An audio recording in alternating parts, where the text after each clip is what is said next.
Encyclopédie de l'Ordre Nouveau, Histoire du SOL, de la milice française et des mouvements de la collaboration, volume 5, par Grégory Wyss. Donc présentation de ce 5e volume.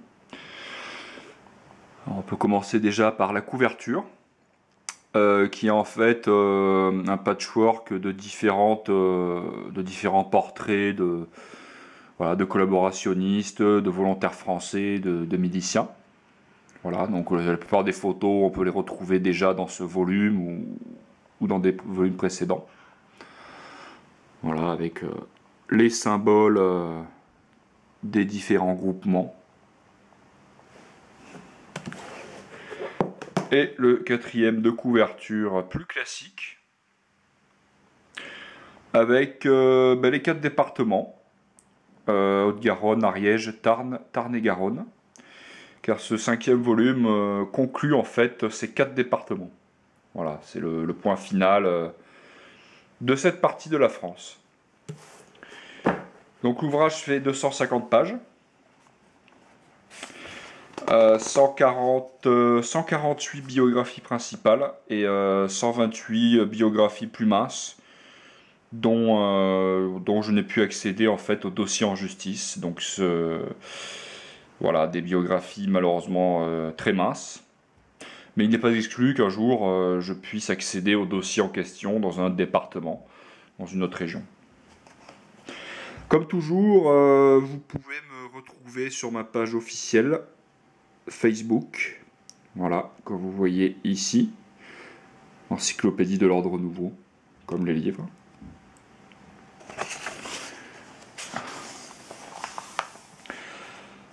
Un sommaire conséquent, donc très classique. Les addendas, puis les organigrammes des 4 départements. Avec toujours une première partie qui concerne les hommes qui ont occupé des fonctions dans plusieurs départements ou régions, ou bien un poste au secrétariat général. Voilà. Puis Haute-Garonne, Ariège, Tarn, Tarn-et-Garonne, et les annexes. Voilà, comme je vous l'ai dit, on commence par les addendas.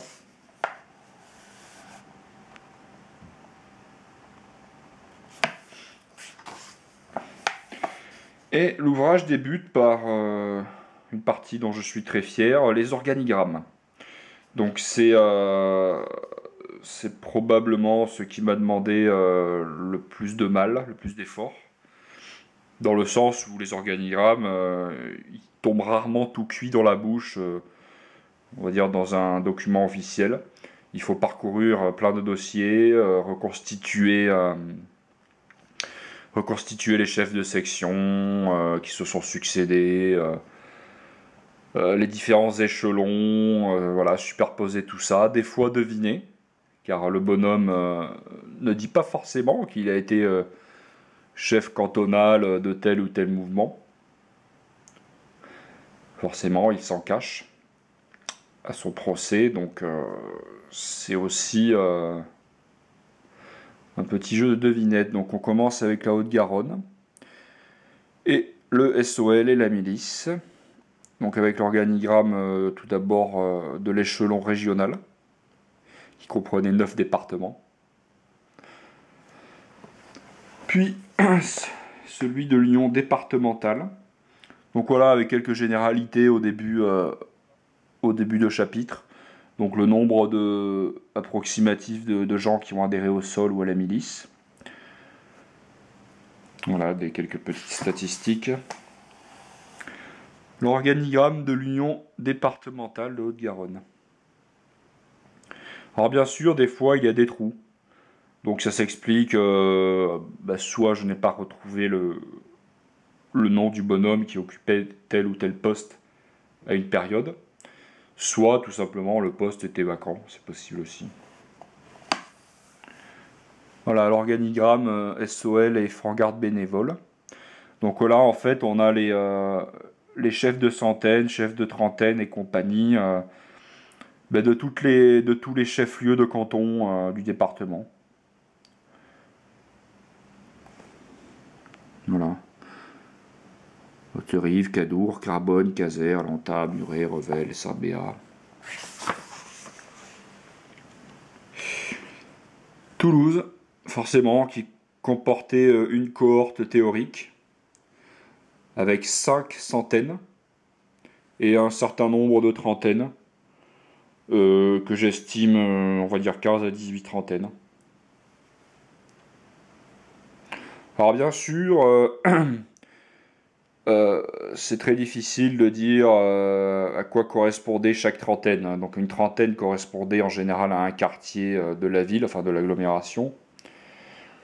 C'est très difficile de dire telle trentaine correspondait au quartier de ceci ou de cela. Ça, on peut le deviner à la limite avec le lieu de résidence du bonhomme à l'époque, et en faire une déduction, mais bon, ce n'est pas une science précise. Donc je me suis abstenu et simplement mentionné les fonctions. Alors il y a aussi eu des cantons où aucun chef n'a été a priori nommé. Voilà, un certain nombre. Donc je les liste.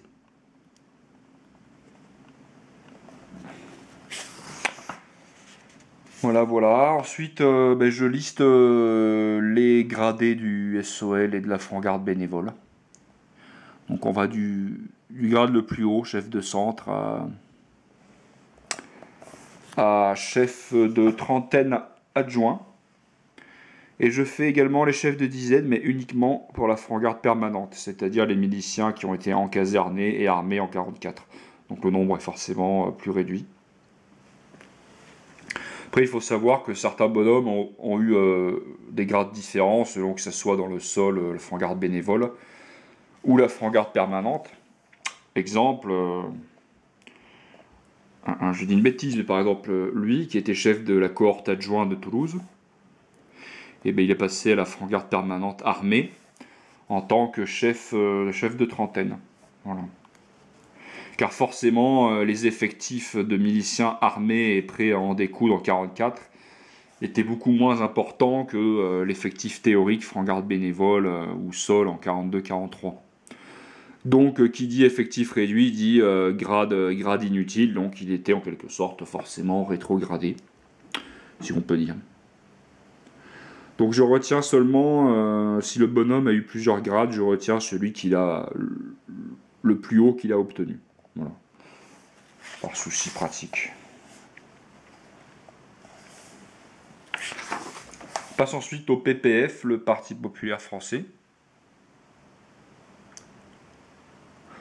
Voilà, avec tous les postes divers et variés, secrétaire fédéral paysan, délégué fédéral à la presse, etc., etc.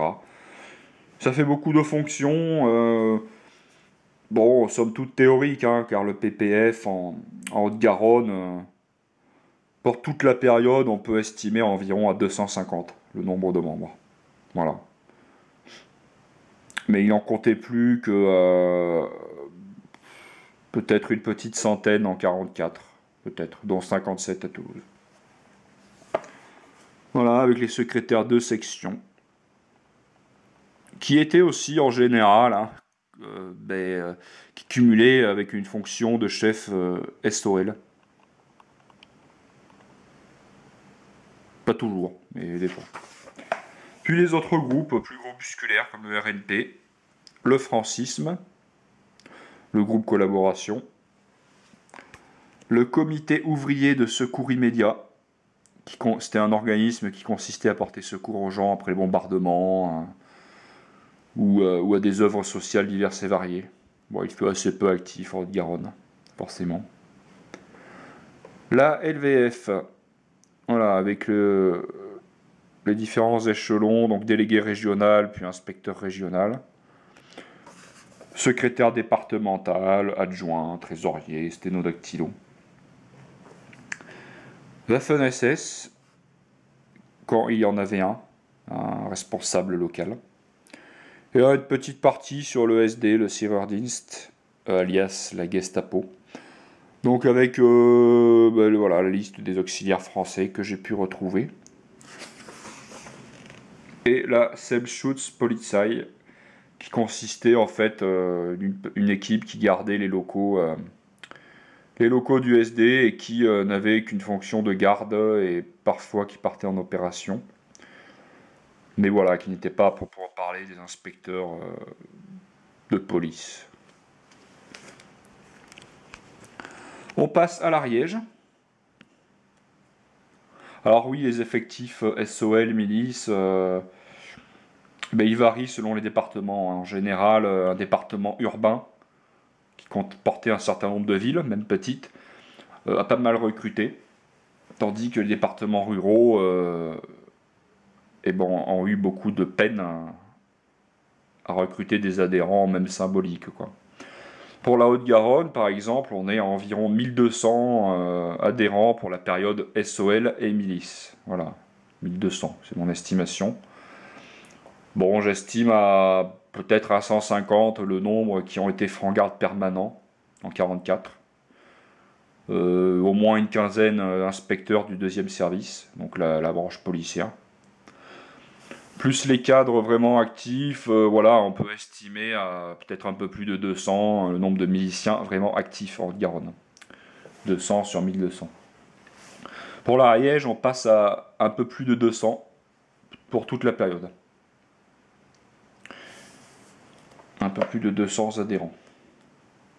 Mais une franc-garde permanente en 44 relativement importante, enfin une centaine d'hommes, même si une bonne partie venait des départements voisins. Donc quand même, voilà, il fut relativement actif. Voilà, organigramme, chefs locaux de trentaine ou de centaine. Voilà l'organigramme de la franc-garde permanente de l'Ariège. J'ai fait du mieux que j'ai pu. Il y a forcément voilà, des trous, peut-être des imprécisions également. Mais... Voilà les gradés. Et comme toujours, on suit le même schéma, le PPF, qui recruta 155 membres dans la période, ce qui est pas mal du tout pour un département rural. Voilà, 155 quand même. Puis les autres mouvements qui furent vraiment groupusculaires, voire même inexistants, comme le RNP de Marcel Déat, qui comme souvent en zone sud, n'a pas existé. Voilà, il a existé un peu dans certains départements, au lieu des grandes villes, comme la Haute-Garonne, le Rhône, les Bouches-du-Rhône, mais vu que c'est un mouvement qui fut interdit par l'État français jusqu'en novembre 1942, voilà, il n'a pu s'implanter en zone sud qu'après cette date-là. Et il s'est implanté de manière vraiment groupusculaire en zone sud. Le Tarn.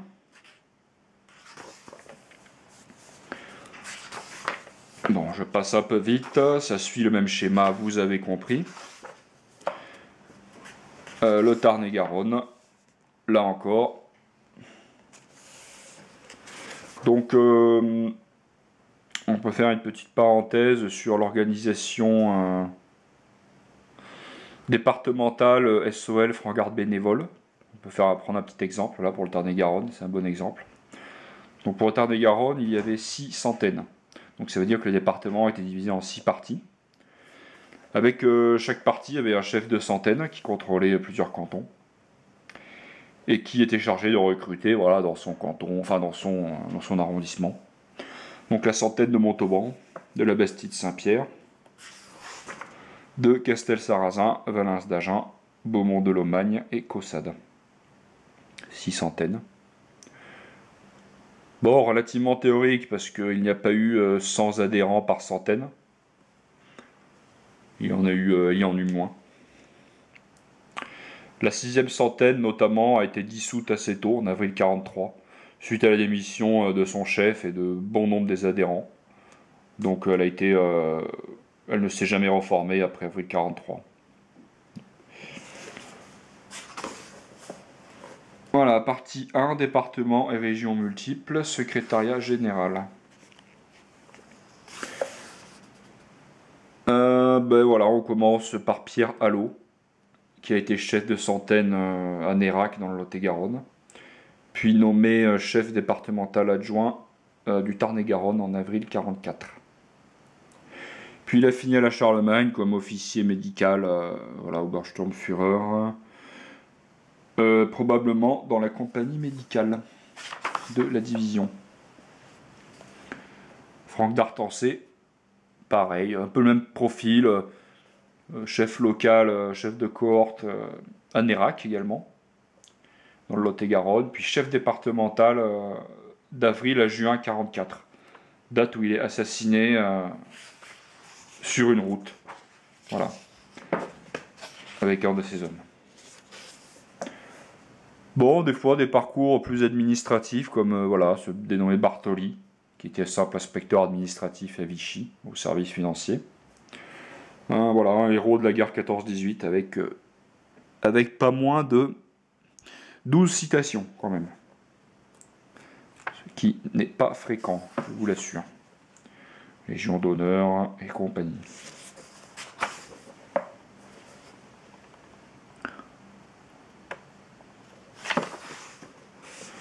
Un profil extrêmement intéressant que personne ne connaissait.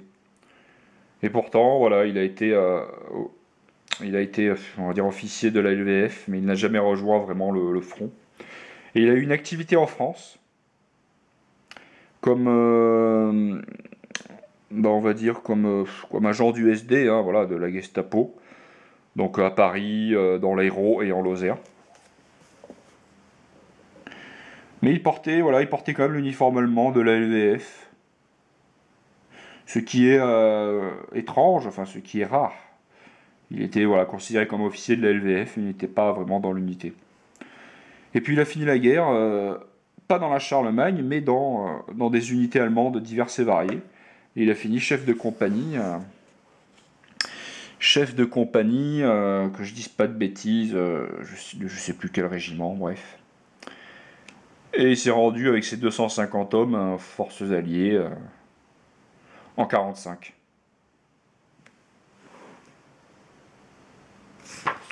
Voilà, un bonhomme extrêmement intéressant. Malheureusement, la photo rend assez mal, celle-là. Bon, vous pouvez la retrouver plus tard sur ma page officielle.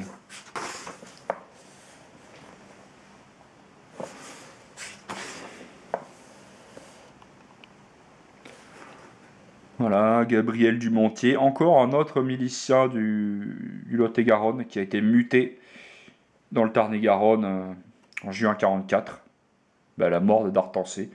Voilà, il était le dernier à occuper le poste de chef départemental de la milice.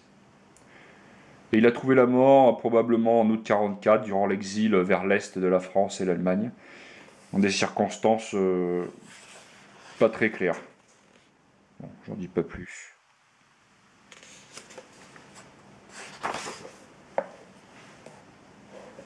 Voilà, Frochot, qu'on disait tout à l'heure, qui était chef de la cohorte adjoint de la franc-garde bénévole de Toulouse, et qui est passé à la fin de la guerre vraiment dans la milice active, franc-garde permanente, en Haute-Garonne, Ariège.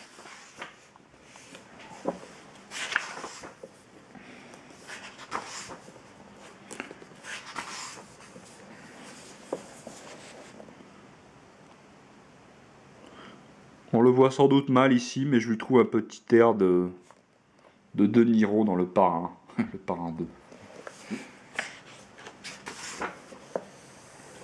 Pierre Lacombe, un profil, un mec relativement, on va dire, connu. Pour le coup, il le sera bien plus maintenant, avec cette biographie conséquente, qui était chef des SOL en Tunisie, pour la Tunisie entière.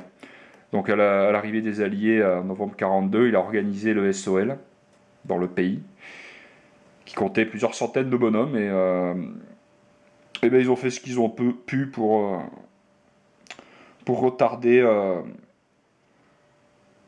pour retarder l'avancée alliée et surtout maintenir l'ordre dans le pays. Voilà, et surtout garder les points sensibles. Et puis bon, il a pu s'enfuir en France avant l'arrivée des Alliés en Tunisie.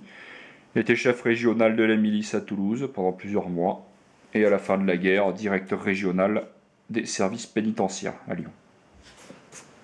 Une photo assez connue, où on le voit serrer la main à Pierre Laval. Son casque allemand de la phalange africaine. Bon, il n'a pas été versé vraiment dans l'unité comme combattant, mais apparemment il a eu droit à un casque avec le drapeau tricolore, peut-être à titre honorifique. C'est assez mystérieux. On fait une petite pause et on revient dans une prochaine vidéo pour une raison pratique.